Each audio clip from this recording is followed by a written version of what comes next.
Morning. Today is Wednesday, February 5th, and this is Devotions from St. Paul Evangelical Lutheran Church in Carlisle, Pennsylvania. We're going to take a passage today from Luke's Gospel. And most of this passage, we're going to see Jesus healing people of diseases and casting out demons. And then at the end, we're going to see Jesus take some time for himself and focus on his continuing mission. So this is from the 4th chapter of Luke's Gospel. After leaving the synagogue, he entered Simon's house. Now Simon's mother-in-law was suffering from a high fever, and he asked him about her. Then he stood over her and rebuked the fever, and it left her. Immediately she got up and began to serve them. As the sun was setting, all those who had any who were sick of various kinds of diseases brought them to him, and he laid his hands on each of them and cured them. Demons also came out of many, shouting, "You are the Son of God." But he rebuked them and would not allow them to speak, because they knew that he was the Messiah. At daybreak, he departed and went to a deserted place. And the crowds were looking for him, and when they reached him, they wanted to prevent him from leaving them.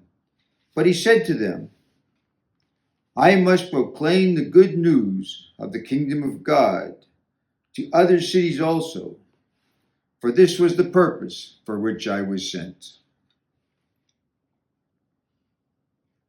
Most of the time we see Jesus healing, and most of that is in Simon Peter's house. And the first one that he heals is Simon's mother-in-law. Now I think they use specific people in these stories because it gives credibility to the stories for those who need that to believe that this was what really happened.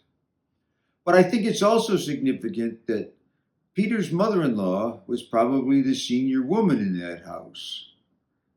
And she probably felt badly, maybe even ashamed, that she was in bed sick when Jesus came and not up serving.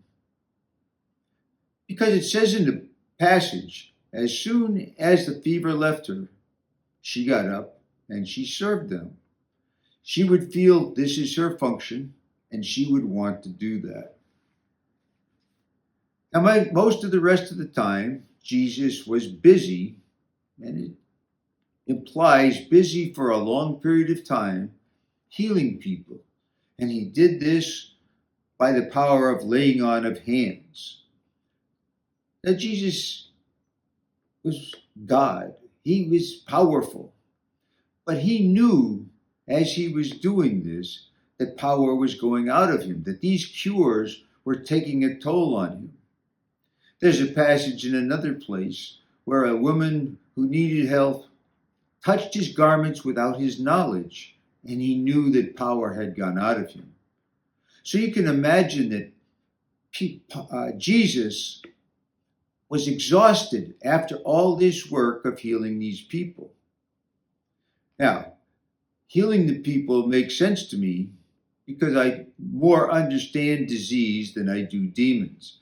But this idea that he cast out demons as well and then told them to be silent because they knew he was the Messiah, it goes to the idea that he knew what he was about. He knew that his time was precious and that he didn't want everyone yet to know that he was the Messiah. He wanted them to know he was powerful. He wanted them to know that he could heal. He wanted to hear his preaching. But he didn't want the label Messiah yet because that would cause specific reactions from the powers that be, particularly the Pharisees. So he did this for a long time, and you can imagine that he was exhausted. And then it says, early the next morning, he left the house by himself and went to a deserted place. He needed time to recover. He needed time to be by himself. And though it doesn't say that, I suspect he needed time and to go and talk to God, to his Father, to his source of strength, to regenerate his energy so that he could continue his mission. It says that's what he does in other places, and I suspect strongly that's what he did here. Said the people, look for him. And when they found him, they encouraged him to stay with them so he could continue his work of healing them and their friends and the people that they knew.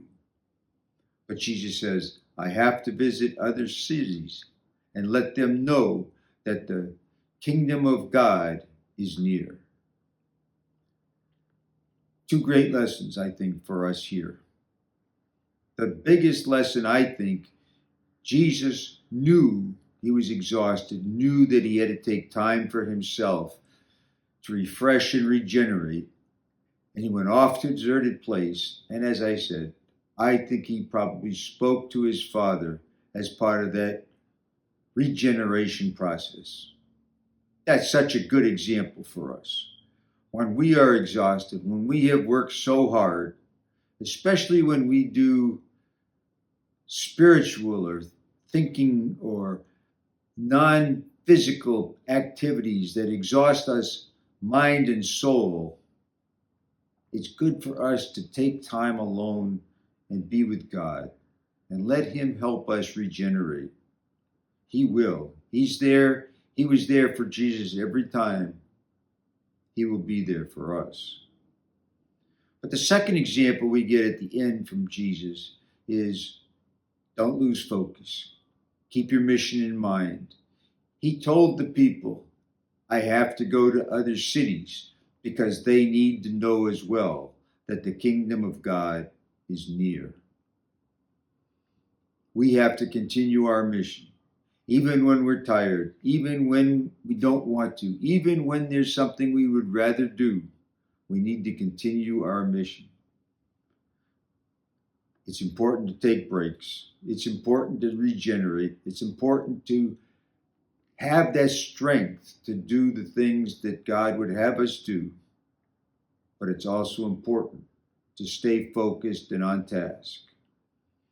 I hope you'll take the time to read these passages in the 4th chapter of Luke's Gospel. I think there's some wonderful example for us, and I would commend it to you. Thank you.